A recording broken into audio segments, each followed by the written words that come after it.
necessidade de objetivos de vida. O hotel surgia no meio da estrada como se não pertencesse àquele lugar. Não havia placas indicando sua existência, nem sinal de celular, nem qualquer ponto de referência próximo. Era um prédio antigo, de 3 andares, fachada amarelada pelo tempo e janelas altas demais para um hotel de beira de estrada. A neblina parecia permanente, mesmo antes do anoitecer, envolvendo tudo com uma sensação de isolamento absoluto. Ao atravessar a porta giratória, o ar mudava, ficava mais frio, mais pesado. O silêncio não era a ausência de som, mas algo ativo, como se o ambiente estivesse atento. O balcão de madeira rangia levemente e o relógio na parede marcava um horário estranho, alguns minutos atrasado, embora ninguém soubesse dizer em relação a quê. Desde o primeiro passo ali dentro, a sensação era clara. Aquele lugar observava quem entrava. A recepção era iluminada por lâmpadas antigas que lançavam sombras longas demais. O funcionário atrás do balcão parecia cansado, com olheiras profundas e movimentos lentos, como se estivesse ali há tempo demais. O livro de registros estava aberto, com páginas amareladas, preenchidas por caligrafias diferentes ao longo das décadas. O check-in foi rápido, quase automático. Nenhuma pergunta, nenhuma explicação. Apenas a chave, pesada e fria, com um número gravado que parecia antigo demais para ainda estar em uso. Enquanto caminhava pelo corredor, o som dos próprios passos ecoava de forma irregular, como se o espaço se alongasse e se contraísse a cada movimento. As portas dos quartos eram idênticas, alinhadas de forma perfeita, e ainda assim algo nelas parecia errado, como se estivessem levemente fora do lugar. Na primeira noite, o sono não veio fácil. O quarto estava limpo demais, organizado demais. A mala deixada no canto parecia deslocada, como se não pertencesse àquele ambiente. Em certos momentos era possível ouvir passos no corredor, mas ao abrir a porta, não havia ninguém. O relógio do quarto também parecia atrasado, marcando sempre o mesmo intervalo de tempo, como se estivesse preso em um ciclo. Quando finalmente o sono chegou, foi interrompido por uma sensação estranha, a certeza absoluta de que alguém estava parado ao lado da cama. Não havia som, nem movimento, apenas a presença. Ao acender a luz, o quarto estava vazio, mas o ar parecia ainda mais pesado do que antes. Nos dias seguintes, algo começou a chamar a atenção. Pessoas chegavam ao hotel, viajantes solitários, casais cansados, caminhoneiros silenciosos. Todos faziam check-in normalmente, conversavam, reclamavam do frio, perguntavam sobre o café da manhã, mas ninguém nunca fazia check-out. Os quartos ocupados eram encontrados dias depois exatamente como haviam sido deixados. Malas fechadas, roupas dobradas, objetos pessoais organizados com cuidado excessivo. Não havia sinais de luta, nem de fuga. Era como se os hóspedes simplesmente tivessem deixado de existir. Quando questionados, os funcionários reagiam com desconforto, desviavam o olhar e mudavam de assunto, como se aquela fosse uma regra não escrita do lugar. Com o passar do tempo, os corredores começaram a parecer diferentes. Alguns pareciam mais longos do que antes, outros terminavam em paredes onde antes havia portas. Certos quartos nunca eram abertos. Havia um andar inteiro que os funcionários evitavam mencionar. Em uma noite, ao caminhar sem rumo, foi possível ouvir algo vindo de um desses quartos proibidos. Um som baixo, semelhante à respiração, misturado a um sussurro quase imperceptível. Ao se aproximar da porta, a sensação era de estar sendo observado de dentro para fora, como se algo estivesse aguardando do outro lado, em silêncio absoluto. A curiosidade virou necessidade. Ao acessar novamente o livro de registros, um detalhe se tornou impossível de ignorar. Alguns nomes se repetiam ao longo das décadas. Não apenas nomes comuns, mas combinações exatas, escritas com caligrafias diferentes em anos distantes entre si. Ao comparar datas e fotografias antigas penduradas em uma parede esquecida do hotel, o choque foi imediato.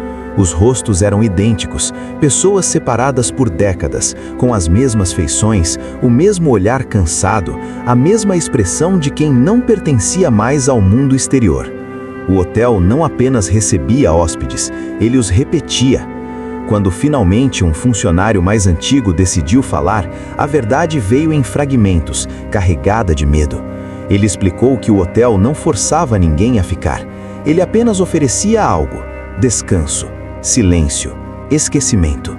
Pessoas cansadas da vida, perdidas, solitárias, eram atraídas para ali.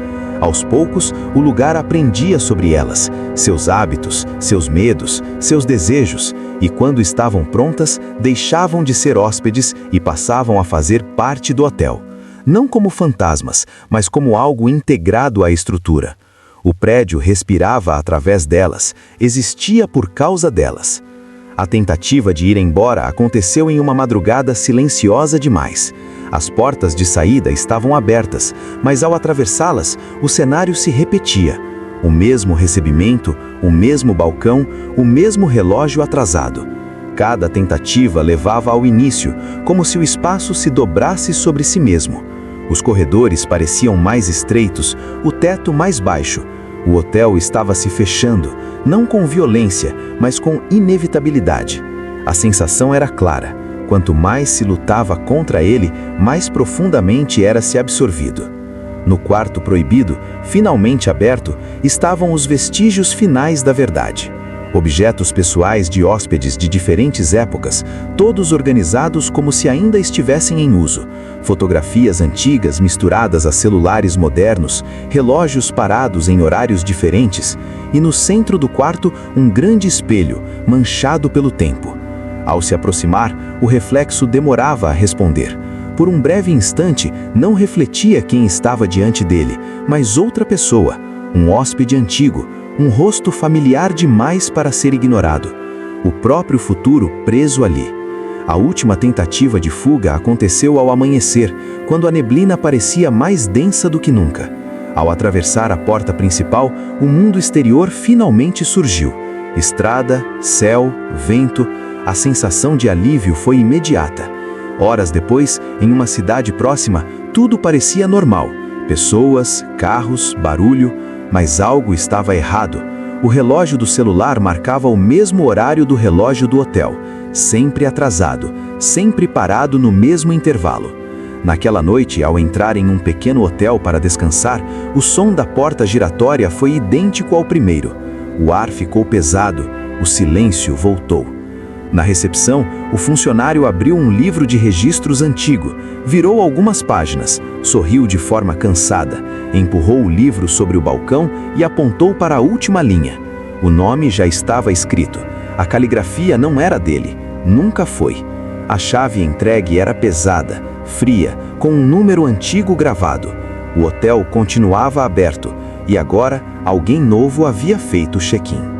Depois daquela segunda entrada no hotel, a sensação de déjà-vu se tornou insuportável. Cada detalhe parecia ligeiramente deslocado, como uma cópia imperfeita da primeira vez. O tapete tinha o mesmo padrão, mas as manchas eram diferentes. O cheiro no ar lembrava poeira antiga misturada com algo orgânico, como madeira úmida apodrecendo por dentro. O funcionário da recepção falava as mesmas frases, no mesmo tom, pausado demais, como se estivesse lendo um roteiro invisível. Quando entregou a chave, seus dedos tremiam levemente e por um instante seus olhos pareciam reconhecer quem estava à sua frente, mas sem qualquer emoção, apenas resignação. O relógio atrás dele continuava atrasado, preso naquele mesmo intervalo impossível, como se o tempo ali tivesse desistido de avançar. No quarto, algo novo havia sido acrescentado. Sobre a mesa, um objeto que não estava ali antes, uma fotografia antiga em preto e branco, mostrando um grupo de hóspedes alinhados na frente do hotel. Entre eles, um rosto se destacava. Era o mesmo rosto refletido no quarto proibido, o mesmo olhar vazio, o mesmo cansaço profundo. Ao virar a foto, uma data antiga estava escrita à mão, junto de um nome. O mesmo nome que agora constava no livro de registros. A compreensão veio como um golpe lento e cruel. O hotel não apenas recebia hóspedes, ele os reciclava, eliminando o que vinha antes e reapresentando o que sobrava. Durante a madrugada, os sons se intensificaram. Não eram apenas passos ou respirações, vinham vozes abafadas, como conversas atrás das paredes, misturadas a risadas distantes e choros contidos. Em certos momentos, parecia haver movimento dentro do próprio quarto, como se o espaço respirasse, expandindo e se contraindo. Ao tocar a parede, estava morna, pulsando levemente como pele viva. O medo deixou de ser pontual e se tornou constante, uma presença fixa, tão real quanto o chão sobre os pés. Dormir passou a ser impossível, porque fechar os olhos significava ouvir com mais clareza aquilo que o hotel tentava dizer. Ao amanhecer, algo ainda mais perturbador aconteceu.